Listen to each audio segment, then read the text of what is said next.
Hi, thanks for coming. I'm Hunter Kennedy, and I wanted to take a minute and tell you a little bit about myself and my own journey. Twofold.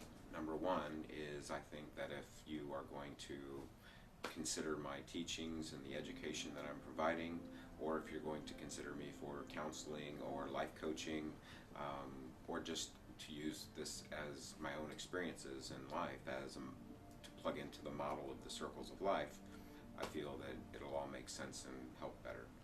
So essentially, the life and school of hard knocks that we all live is something that can, yes, be very painful, can be very difficult, and it provides many challenges. But ultimately, what the underlying impact of it all is that it shapes, molds, and chisels us, I would say, on a psychological, mental, emotional, and spiritual basis, which are all the inner qualities which I believe that we're all here to address, to heal, to grow, to basically shape into that divine essence as we navigate our way through this world.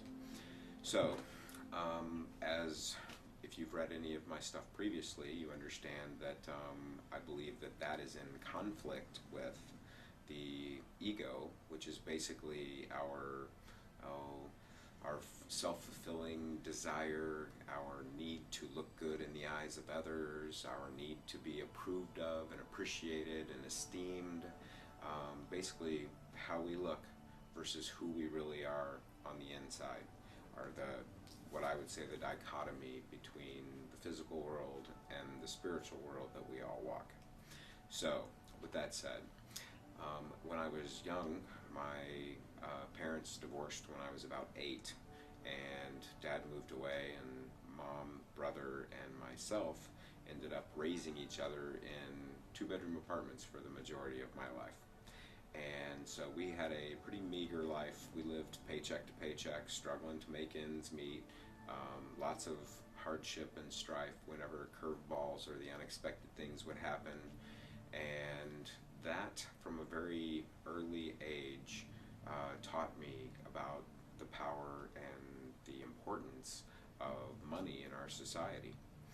So by the time I was probably 14, 15, and was starting to realize, that I wanted a car and mom had no money and things of that nature, money became increasingly important to me. So from a very young age, goal number one that I set in my life was that I was going to be a self-made millionaire by 35 and hopefully retired by 40. I carried that dream with me, and it became a fuel that became a mantra that pushed me all the way up until I was 35. So, to go back just to give filler information, that little circle ended up spinning lots and lots of battles in my world. So, for example, my imbalance, if you put money on a circle, one is lack, one is having. My imbalance on this circle, being that I lacked it, but I wanted to have it, created this dichotomy that fueled many of my decisions and a lot of my actions and behavior. So I ended up quitting sports at 16. I ended up getting a job and climbing ladders at a very young age, which made me, on the good side, more responsible, made me more industrious. I was a manager and a leader at a very young age because money was my goal and that was what was required. It also led me to study business because I had made what I thought was a logical assumption that if I were going to be rich and successful, it was probably going to be in the business world. So off I went to Indiana University to the School of Business to get my business degree so I could go be one of the tycoons running the world's industry. So lo and behold, the interesting part of these circles is that what we think we want and what is best for us, or what the universe wants, or what our spirit or soul wants for us, often don't align with what we think we want when we're driven by the ego or the material, physical world. Case in point, the universe was bound and determined where I was going to go, and it was going to shape me and push me there. So, long story short, with a bunch of very funny and very interesting segues through my little tour at Indiana University, I ended up getting moving into an apartment, and meeting the woman that I would marry, who would become the mother of my children. Simultaneously, that little love affair ended up costing me one semester's worth of GPA, which ended up keeping me out of the business school because my GPA wasn't high enough to get in. So, at that point, school had always come very easy to me. I was always one that was smart enough where I could get A's and B's without cracking a book. And so I never really learned how to study. I didn't learn how really even to read because I was very good with my mouth and the gift of gab, and I could listen, take good notes, and I was a good test taker. So now that I'm in my second or third year of college and needing to study, and you are not able to get an A or a B just by showing up, listening to lecture, and taking tests, I learned through the School of Hard Knocks. So getting back into the business school, well, first of all, getting kicked out, what you need to know about those little circles is that I was the first one on my mom's side of the family that had gone to college, and everybody was so proud of me and so sure that I was going to be a success. I had been telling everyone for years that I was going to be a millionaire by 35, to the point where I had them all convinced that it was true and that I was actually going to succeed. My dad's side of the family, on the other hand, had all went to Indiana University and were doctors and lawyers and business accountants and such, and expected that, of course, I would follow suit. Well, now here I am, getting kicked out of the School of Business was that blast to the ego that rings through the soul and the universe, to the point where I was like, oh my God, I'm getting kicked out of the School of Business. What am I going to do? Where am I going to go? What job am I going to possibly get now? How am I ever going to make money? How am I ever going to face everyone that believed in me? Everyone that thought that I was the hope and the one and all this, that, and the other. It was devastating, to the point where I didn't want to face it. I didn't want to face them. I didn't want to face myself. I hated myself. I hated life. Seriously considered ending my life. As I'm sitting there riding my motorcycle, all I could think about was just crashing it into the bridge head on at 100 miles an hour and just checking out, because I didn't want to face all of the stuff that my mind had imagined that I might be facing. So we all make up those stories. We all get into our little poor me and our little drama moments. I'm sure you can imagine from some point in your own life exactly what I was doing to myself and how I created this huge story about how this was the end of my world. So, long story short, I ended up calling the dean, talking to him, and he said, all right, here's the deal. Your GPA, if you take this class, and this class over again, and you get A's in them, your GPA will be high enough and you can get back in. And I'm like, oh, okay, well, that's what I'm going to do. And I had to do it over a summer class. So retaking these classes, ended up, yes, taught myself how to study, taught myself how to read, studied. I was in the library. I hadn't even seen the inside of the library at Indiana University until this summer. This summer, I studied 10 hours a day, 7 days a week, religiously, nonstop, as if it was for my life or death. And that's exactly how I did it. Taught myself how to study, taught myself how to read, taught myself basically all the things I needed to know, and took all these classes, got the grades, got back in. You'd think happy ending. Funny story, actually. So what happened was that one of the classes I had to take was a psychology class, which intro to psych or whatever, which I had gotten a D in. And so when I retook that, I was fascinated by it. I just loved studying. I couldn't wait to go and read my psychology text and go to class and to learn the lessons that it had to teach. And so took another class in the fall and loved it. I was a sophomore in a class of juniors and got the highest grade in the class. And they were all psych majors, and I was this business wannabe major. And anyway, long story short, I fell in love with psychology. So after getting back into the business school, I dropped out of the School of Business and transferred to the School of Psychology. Here I am, got my passion, got my school. I'm excited about studying for the first time in my life. You would think happy story. Well, not so much. I got a job. I actually graduated and ended up entering into graduate school, the Purdue at Purdue University in the Industrial and Organizational Psychology Department. Figured why not? Mix some business, mix some psychology, mix them up together, be the best of both worlds. Well, while I was in graduate school, I got a job at a mental health institute, and it was a dual diagnosis, mental retardation and one other form of ailment, and it was a live-in residential center. And I have to tell you, it was nothing like I had imagined helping people might be in the world of psychology, as all my studies had led me to see and think. And the other thing was is that I was the director of behavioral services for this 200 patient facility, and my pay was about $20,000 a year.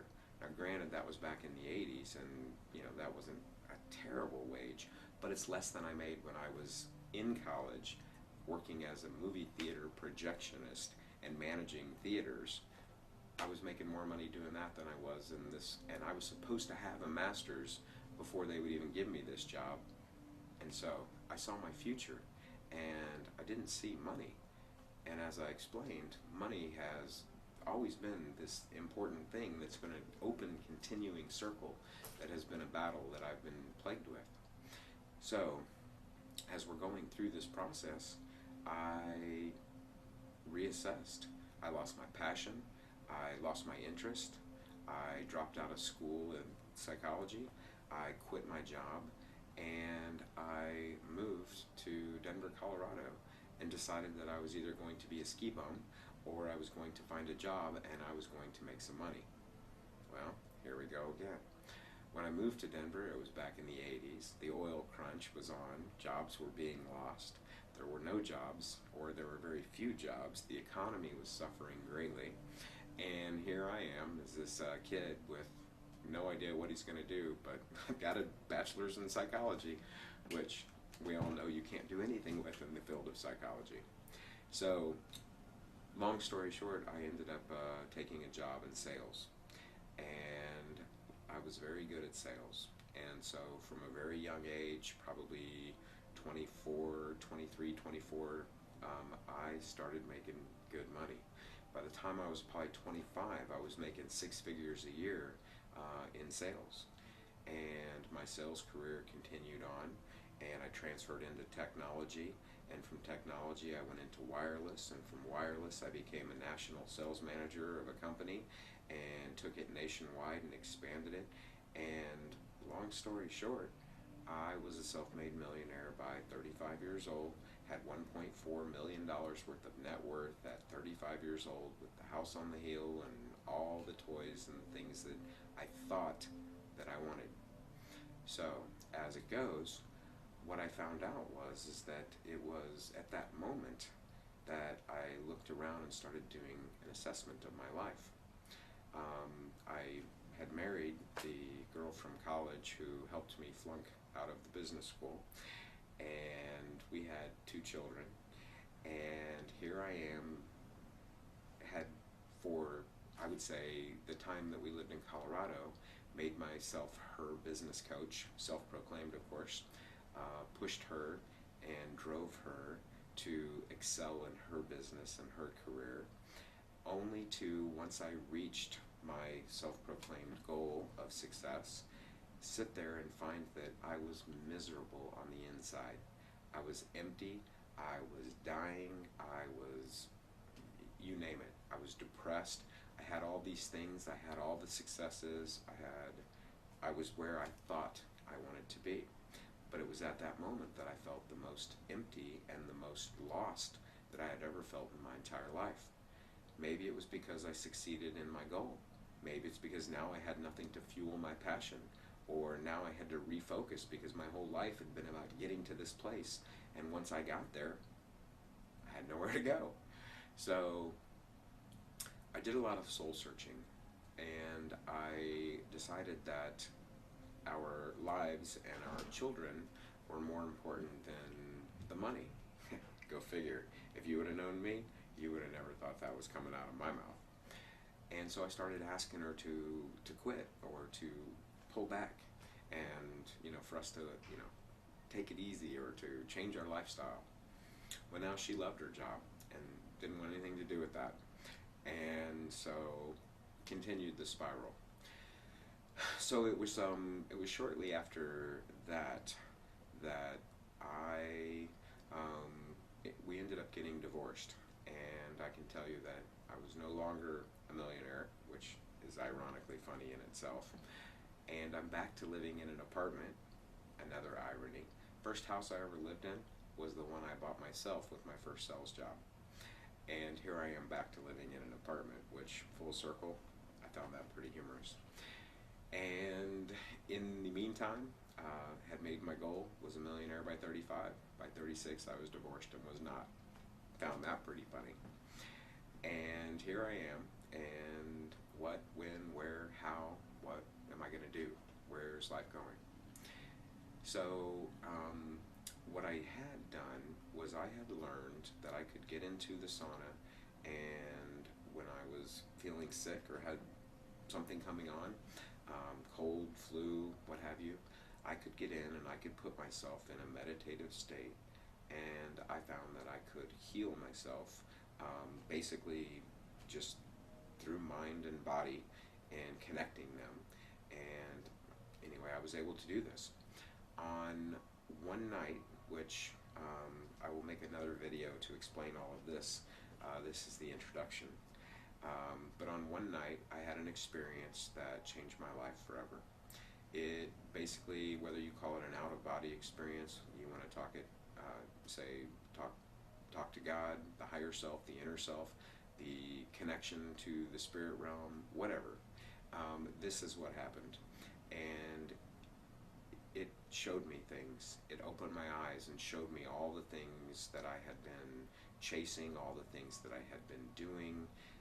I'm sitting there on my knees talking to God and saying, why me? Why is this going on? And it basically showed me that you don't understand. What do you mean I don't understand? Well, the bottom line is that you, from your perception, from the way you view the world, you won't get it. Okay, I'm having trouble with this. Give it to me anyway. So it went on to tell me that I would have to change my perception of my entire life. Okay, what do you mean? Well, it said pick something. I said, all right, why did I have to grow up being a fat little kid? And just as quickly as I asked the question, I had a picture of me. Had I not been, see, another circle, I grew up overweight, I would say a fat little kid. Up until I was probably 15 or 16, I was always overweight. Probably because of my daddy issues and eating, or emotional, or stuff and anger, or whatever. You psychologically, we can name it whatever we want. Bottom line is, I always had a weight problem, and I was always battling. I had terrible self-esteem. I had terrible self-image. I was picked on. I had man breast. I was embarrassed. Call it out. Couldn't take off my shirt, didn't want to go swimming in the summertime, blah, blah, blah, blah, blah. Was just always dealing with that.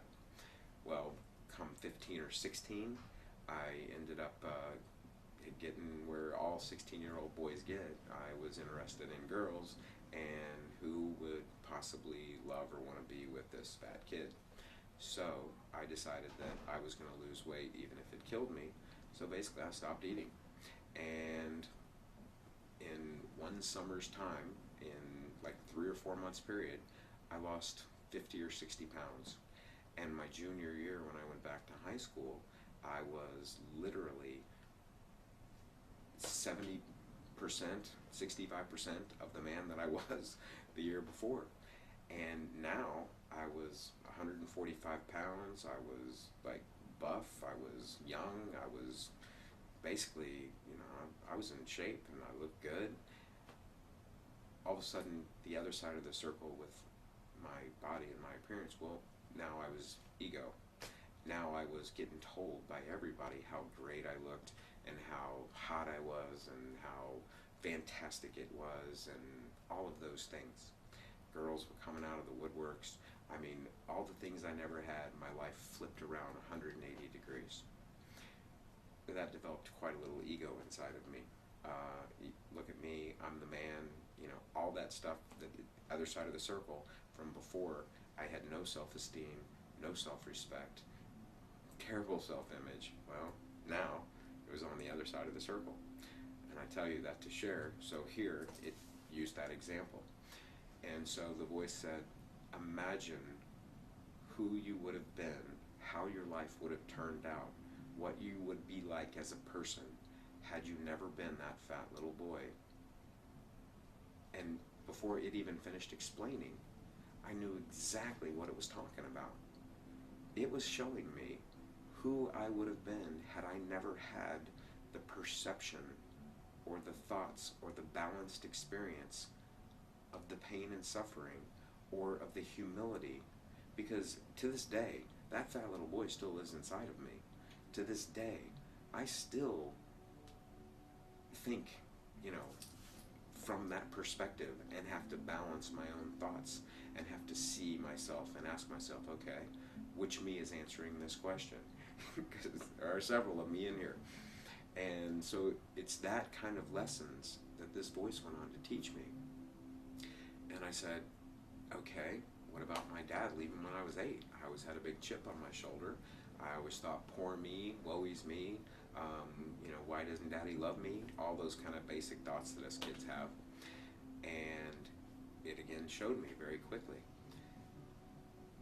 My relationship with my mother and my brother was like the Three Musketeers. All for one, one for all. We were taking on life and we did it together and we did it very well, and we've had a very tight, strong, close bond that has lasted, all of these years. On the flip side of the coin, I had the vision. Had my dad stayed, I saw my dad and my mom arguing. I saw me and my dad having power struggles, and I saw myself being angry, argumentative, combative, drugs, alcohol, runaway.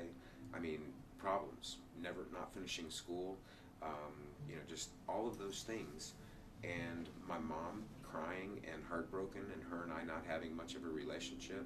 My brother and I, we had, in this vision, we had no relationship because he was younger than me, and I was always gone out running, and he was left at home, to deal with mom. And I saw this just as if it was like, here's how it was, here's how it would have been. And just that clear, I started understanding what it meant. All these things in my life, and it went on and on and on, but I'm going to spare you all the details for this. But it went on and on and on to point out all these areas where I thought that I had been punished, or where I had been the victim, or that I had been wronged, or that I wanted to curse or hate God, or that I thought life was meaningless and terrible and punishment, you name it. All of the things I believed were erased, changed, shifted in this particular session in a sauna within an altered state of consciousness when I was addressed by, and it showed me the truth. And the truth was, all of these things were not for punishment. They were not for my pain. They were not for my suffering. I brought all that on myself by the way I thought about it. It showed me that all of these things were to balance, shape, and shift my spirit, my person, my personality, my being, to keep me humble, to keep me in check. Not too much of anything, not too much of this, and to teach me the circles of life. The circles of life is the model that I'm teaching to you now, about perception, about awareness, about choice, about experience. To give you some examples, well, that fat little kid ended up going on to be anorexic and bulimic and being hospitalized because bleeding ulcers at 19 years old. I almost died. The doctor, because who would think to check for ulcers in an 18-year-old kid who looked as fit and in shape as I did? The doctors were baffled. Little did they know that I was anorexic and bulimic and a senior in high school drinking beer every night with my boys didn't help anything, and that my stomach was chewing up and eating itself from the inside out. So that created eating disorders, body image distortion disorders, on and on and on. The whole school thing, well, I'd left school, I'd made my success, now I had this experience. What did I do? I went and quit my job as the national sales manager. I went and wrote a book about choice, experience, and perception, and I became a student and started studying philosophy, spirituality, various religions and teachings of the world and the ancients, and I just wanted to know all of it because I had had an experience that changed my life, and I wanted to know everything there was to know about it. 10 years later, here I sit trying to teach them. On the same hand, after I quit my job and left, I don't know, I would say life, I would tell you that I was a completely different person. I had tapped into spiritual gifts, power, energy, source, whatever you want to call it, and things happened to me and for me and with me. I became a philanthropist. I started working with kids and charities. I had more experiences than I can even share with you, but basic, ridiculous things that I would never even have believed. Being able to heal people by touch, being able to pray something and have it appear, being able to close my eyes and meditate and focus on the weather and being able to change weather. I'm not even lying to you. This really happened, and I have proof. But that's another story, and that's not what this is about. What I'm letting you know is that's how in touch and how in tune a human being can become if they're focused and balanced in heart and mind and spirit, which is the teachings of the circles of life. My belief is that's where society is going, or at least needs to go, if we're going to actually make the transition into this next time, the age of Aquarius, what have you, and we're going to do so successfully. We're going to have to change our perception. We're going to have to put on a new perception and decide to make different things important. We're going to have to make the inner being more important than the outer being. So, back to the story at hand. This ended up leading me, well, my ex ended up moving back to Texas and with her job and such, and so I didn't want to be an absent father because of my own life experience with an absent father.